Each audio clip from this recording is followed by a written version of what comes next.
વધુમાં વાત કરીએ તો કેશોદના અજાબમાં દિવ્યાંગ મંદબુદ્ધિ ધરાવતા બાળકોને બટુક ભોજનનો કાર્યક્રમ યોજાયો હતો।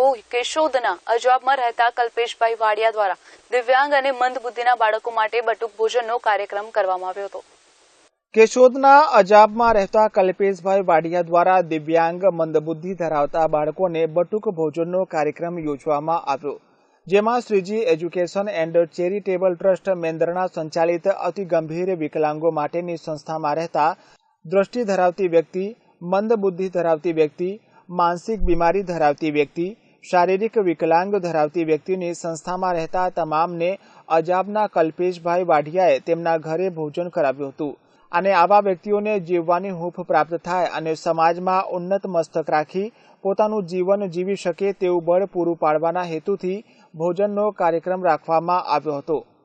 શ્રીજી એજ્યુકેશન ચેરિટેબલ ટ્રસ્ટ મેંદરણા અતિ ગંભીર દિવ્યાંગ બાળકોની સંસ્થા है।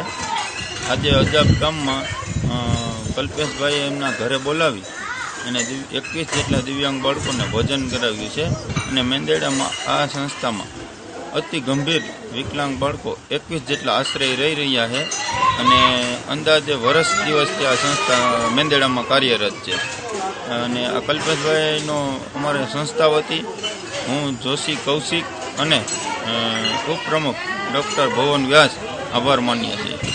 અજાબ ગામે બપોરના 21 બાળકો વિકલાંગ છે, તેને ભોજન સમારંભ રાખવામાં આવેલ છે।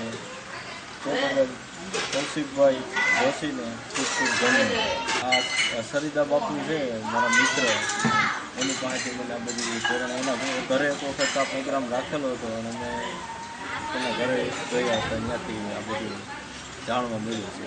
Bureau report CN24 news.